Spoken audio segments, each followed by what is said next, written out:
বিগত টিউটোরিয়ালে আমরা জেনেছি যে টেক্সট এডিটর কি। তো আমরা আজকে এইচটিএমএল এর বেসিক কিছু বিষয় সম্পর্কে জানবো। তো বেসিক বিষয়গুলো আমরা আগেও যদিও জেনেছি প্রথম টিউটোরিয়ালে, তারপর আজকে আমরা একটু বেসিক বিষয়গুলো জানবো। যেমন এখানে বলছে যে all documents must start with a document type declarations, অর্থাৎ আপনারা যদি প্রত্যেকটা এইচটিএমএল শুরু করার আগে এই ডক টাইপ ডট এইচটিএমএল এইটা দিয়ে শুরু করতে হবে। The HTML document itself begins with HTML and ends with HTML, অর্থাৎ আপনারা যে HTML শুরু করছেন সেটার প্রথম অর্থাৎ শুরু এবং শেষ এটা হচ্ছে স্টার্টিং ট্যাগ। ভালোভাবে দেখুন, এটা হচ্ছে যে স্টার্টিং ট্যাগ আর এটা হচ্ছে এন্ড ট্যাগ। এই এন্ড ট্যাগ এবং স্টার্টিং ট্যাগ দিয়ে শুরু করতে হবে। তারপর বডি, অর্থাৎ বডিতে আপনারা যে the visible part of the HTML document is between body and close body, অর্থাৎ আপনার এটা কিন্তু ক্লোজ ট্যাগ বলতে আমরা এই ক্লোজ ট্যাগে ক্লোজ বডি বা যে ট্যাগ সেই ট্যাগ নাম দিয়ে সেই মানে ক্লোজ ট্যাগ বলতে পারি আর কি এটাকে। তো ভিজিবল পার্ট অর্থাৎ আমরা যা কিছু প্রদর্শিত হয় একটা ওয়েবসাইটে তা কিন্তু এই বডির মধ্যেই লিখতে হবে। তো এই হচ্ছে বেসিক বিষয়, এটা খুবই ইম্পর্ট্যান্ট একটা বিষয়। এখন the doctype declaration represents the document type and helps browser to display web pages correctly, অর্থাৎ আপনি যদি ডক টাইপ ডিক্লারেশন করেন তাহলে ডকুমেন্টের টাইপ এবং এটা ব্রাউজারকে হেল্প করে, অর্থাৎ এই যে আমরা যে ব্রাউজার ইউজ করি সেই ব্রাউজারকে হেল্প করে ডিসপ্লে দ্য পেজ কারেক্টলি, অর্থাৎ পেজটাকে সঠিকভাবে ডিসপ্লে করার জন্য ডক টাইপটা খুবই ইম্পর্ট্যান্ট একটা জিনিস।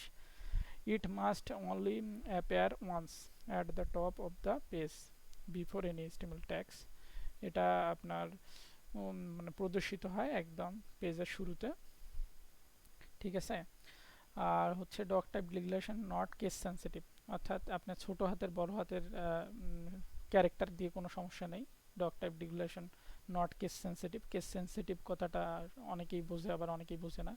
কেস সেন্সিটিভ কথাটা হচ্ছে যে বড় হাতের বা ছোট হাতের লেখা হইলেও কোনো সমস্যা নেই বা টেক্সট হইলেও কোনো সমস্যা নেই। ডিক্লারেশন ফর HTML5 এর জন্য এইভাবে আমরা ডিক্লারেশন করতে পারি যে প্রথমে হচ্ছে লেস মানে লেস দেন, তারপর হচ্ছে এক্সক্লেমেশন চিহ্ন, তারপর হচ্ছে ডক টাইপ ডট এইচটিএমএল। আচ্ছা, তারপর হেডিং আছে। HTML heading are defined with the H1 আর H6 পর্যন্ত, যেটা আমি প্রথম টিউটোরিয়ালে বলছি, আর এক্সাম্পল হচ্ছে এইটা। তো আমরা যদি এই বিষয়টা আর তেমন কিছু নেই, প্যারাগ্রাফ এগুলার বিষয়ে আমরা আগে জেনেছি। তো HTML লিঙ্কস কিভাবে ইয়ে করে এই বিষয়টা আমরা দেখব একটা সময়, যখন আমরা আগে মানে আরো গভীরে যাব তখন এই বিষয়টা আমরা ভালোভাবেই দেখব। তাই এই এটাতে হচ্ছে যে অ্যাড্রেস আর HREFE মানে হ্রিফ মানে হচ্ছে যে হাইপার রেফারেন্সকে হ্রিফ দ্বারা প্রকাশ করা হয়। এতে হচ্ছে অ্যাড্রেস আর হচ্ছে হ্রিফ তো হচ্ছে হাইপার রেফারেন্স অ্যাট্রিবিউট। আচ্ছা, ডেস্টিনেশন অবশ্যই কোটেশনের মধ্যে রাখতে হবে। তারপর ইমেজ কিভাবে সংযুক্ত করা হয় এই বিষয়গুলো আমরা দেখব আস্তে আস্তে। এটা খুবই একটা ইম্পর্ট্যান্ট বিষয়, যদিও বা এটা খুবই ইম্পর্ট্যান্ট, কারণ আমরা একটা ওয়েবসাইটে যখনই যাই তখন কিন্তু সবসময় আমরা আমরা প্রত্যেকটা ওয়েবসাইটেই মোটামুটি দেখি, অনেক টেক্সট বা পিকচারের কম্বিনেশন দেখি, ঠিক আছে। তো ওয়াইড হাইট দিয়ে এগুলো অ্যাট্রিবিউট, অর্থাৎ ট্যাগেরও কিছু অ্যাট্রিবিউট আছে, যেমন একটা ট্যাগের মানে ট্যাগ কি আর অ্যাট্রিবিউট কি এই জিনিসটা খুব ভালোভাবে বোঝাতে গেলে আপনাকে আমি বলি, যদি একটা ট্যাগ হয় তাহলে গাড়ির চাকা, তারপর হচ্ছে গাড়ির হাইট, ওয়েডেথ অর্থাৎ গাড়ির দৈর্ঘ্য প্রশস্ত, এগুলো হচ্ছে গাড়ির অ্যাট্রিবিউট শব্দের অর্থ হচ্ছে যে বৈশিষ্ট্যাবলী। তাহলে এখানে যদি আমরা দেখি যে এটা হচ্ছে ট্যাগ, এই যে ইমেজ হচ্ছে ট্যাগ, হ্যাঁ। আর এই যে ইমেজ সোর্সটা হচ্ছে একটা অ্যাট্রিবিউট। দেখেন আমি আবার বলতেছি, ইমেজ যদি ট্যাগ হয়, সোর্স হচ্ছে একটা অ্যাট্রিবিউট, ওই ইমেজটার অ্যাট্রিবিউট, তারপর অল্টারটা একটা অ্যাট্রিবিউট, ওয়াইডেরটা একটা অ্যাট্রিবিউট, হাইটটা একটা অ্যাট্রিবিউট, ঠিক আছে। অ্যাট্রিবিউট হচ্ছে যে ইমেজের বৈশিষ্ট্য কীরকম হবে, অর্থাৎ একটা যে ইমেজ নিলাম তার বৈশিষ্ট্য কীরকম, তার মানে প্রশস্ত দৈর্ঘ্য কীরকম হবে এবং তার সাথে কি আনুষঙ্গিক কি জিনিস মানে প্রদর্শিত হবে, এই সব বিষয় নিয়ে আলোচনা করা হয় অ্যাট্রিবিউটে। তাহলে আমি যদি বলি যে আপনার গার্লফ্রেন্ড আছে, আপনার গার্লফ্রেন্ডের অ্যাট্রিবিউট কি, তার চোখ কীরকম, তার হাইট কীরকম, তার ওজন কত, এগুলো হচ্ছে আপনার গার্লফ্রেন্ডের অ্যাট্রিবিউট। আপনার গার্লফ্রেন্ড হচ্ছে ট্যাগ, মানে ধরেন যে আপনার গার্লফ্রেন্ডের নাম অনামিকা, তাহলে অনামিকা হচ্ছে যে আপনার ট্যাগের নাম। আর অনামিকার চোখ কীরকম, তারপর দেখতে সুন্দর না কুৎসিত, তার ওজন কত, তার উচ্চতা কত, এই বিষয়গুলো হচ্ছে অনামিকার অ্যাট্রিবিউট বা বৈশিষ্ট্য।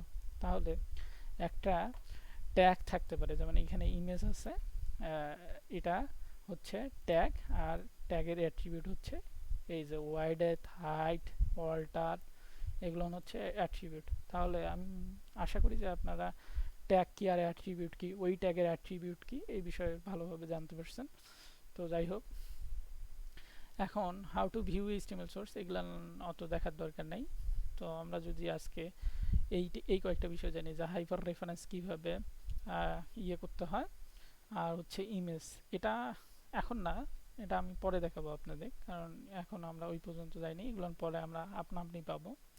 তো আজকে আমি একটু সামান্য কোড করে দেখাই, একটা মানে লিঙ্ক অ্যাড করি, ঠিক আছে? তাহলে আমরা প্রথমে দেবো অ্যাড্রেস, তারপর অ্যাড্রেসের হাইপার রেফারেন্স, আর ইএফ রিফ ইকুয়াল, তারপর আমরা লিখলাম google.com, ঠিক আছে?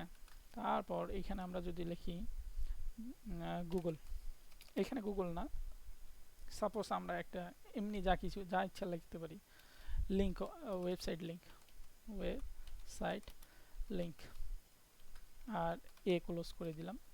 তাহলে এটাকে যদি আমরা সেভ দেই এবং এটাকে যদি আমরা দেখতে চাই, তাহলে আমি আমার ফোল্ডারে চলে আসলাম, ফার্স্ট নামে যে ইয়েটা আছে ওইখানে। তাহলে দেখেন ওয়েবসাইট লিঙ্ক নামে একটা লিঙ্ক ক্রিয়েট হয়েছে।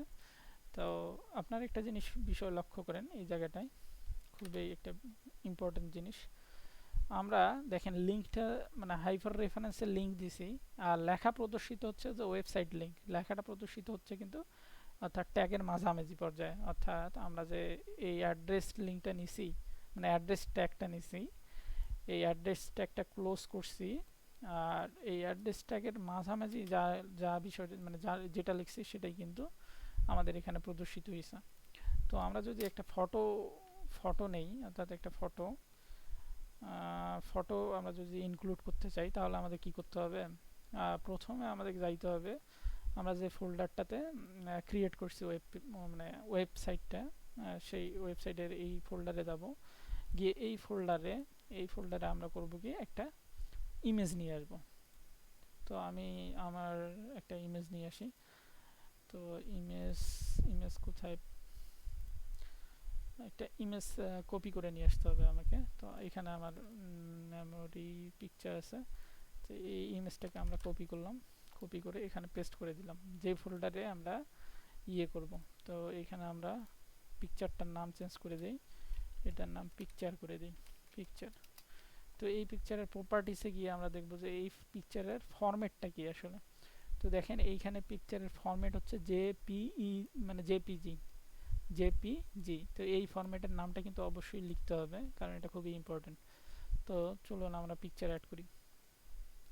তো আমরা প্রথমে কোডিংয়ে যাই, এখানে যাই, তারপর এখানে আমরা লিখব আইএমজি, তারপর হচ্ছে এসআরসি এতে সোর্স, ঠিক আছে? আমি একটু বড় করে দিই, তাহলে আপনাদের দেখতে সুবিধা হবে। তো এই বিষয়টা হচ্ছে এখানে যেটা দেখতেছেন যে এটা হচ্ছে লিঙ্ক, আর এটা হচ্ছে ইমেজ, অ্যাডিং ইমেজ, অর্থাৎ ইমেজ কিভাবে আপনারা ইনক্লুড করতে পারেন ওয়েবসাইটে সেই বিষয়টা এখানে দেখানো হচ্ছে। তো ইমেজ সোর্স দিয়ে আমরা এইভাবে করব। তারপর এই যে এখানে ইনভার্টেড কমা দেব, তারপর এখানে আমরা পিকচারের এই যে পিকচার যে আছে এখানে আমরা এটাকে পিকচারের নাম সহ কপি করে নেব। তারপর আমরা যাব ওয়েবসাইটে, এইখানে গিয়ে আমরা পিকচার ডট জেপিজি এই কথাটা লিখে দেব। তারপর আমরা এইখানে দিতে পারি হাইট, HEIGHT, হাইট দিলাম হচ্ছে ধরেন যে 32 px, পিএক্স না, সরি, এটা হ্যাঁ পিক্সেলে দিতে পারেন, পার্সেন্টেজে দিতে পারেন, তো আমি 50% দিই, পার্সেন্টটাই মানে সুন্দর লাগবে। আর ওয়াইডের দেবো হচ্ছে আমি ধরেন যে 75%। তাহলে আমরা যদি এইটা ইমেজের কোনো ক্লোজ ট্যাগ নেই, অর্থাৎ আমরা যদি একটা ওয়েবসাইটে ইমেজ সংযুক্ত করি সেটার কিন্তু কোনো ক্লোজ ট্যাগ নেই, অর্থাৎ ইমেজকে আপনার কোনো ক্লোজ ট্যাগ দেবেন না, মানে ইমেজ ক্লোজ হয় না কখনো, ইমেজ শুরু আছে কিন্তু শেষ নেই। যাই হোক, এটার কোনো ক্লোজ ট্যাগ নেই, ক্লোজ ট্যাগ এরকম যদি আপনারা দেন তাহলে হবে না, ইমেজের কোনো ক্লোজ ট্যাগ হয় না আসলে। তো আমরা আজকে লিঙ্ক অ্যাড করলাম একটা, যে গুগল নামে একটা লিঙ্ক, আর হচ্ছে একটা ইমেজ অ্যাড করলাম। তো আমরা যদি এটাকে সেভ করে নেই, সেভ করে নিয়ে আমরা যদি আমাদের এই ফোল্ডারে যাই এবং ফার্স্টে ক্লিক করি, তাহলে দেখেন যে একটা আমাদের এই যে ইমেজ চলে আসছে। ইমেজ চলে আসছে এবং দেখেন যে ওয়েবসাইট লিঙ্কটা চলে আসছে। সরি, এই লিঙ্ক ইয়েটাও চলে আসছে, অ্যাডিং ইমেজ, এইটা আমি ক্লোজ করে নেই, মানে লেখাটাকে ইয়ে করে নেই। তাই ইমেজ এটাকে আমি কেটে দিলি, এটাকে কেটে দিই এবং আবার একবার সেভ দিই এবং গিয়ে এখানে কন্ট্রোল আর চাপলেও হবে, ঠিক আছে, অথবা এখানে আপনারা রিলোডে ক্লিক করলেও হবে। তো দেখতেই পাচ্ছেন যে এখানে আমাদের ওয়েবসাইট লিঙ্ক, এই ওয়েবসাইট লিঙ্কে ক্লিক করলে গুগলে চলে আসবে। এখন যদিও বা আসতেছে না, কারণ আমি www বা https দিয়ে নিই, যার কারণে আসে নাই। তো আপনাদের দেখালাম আমি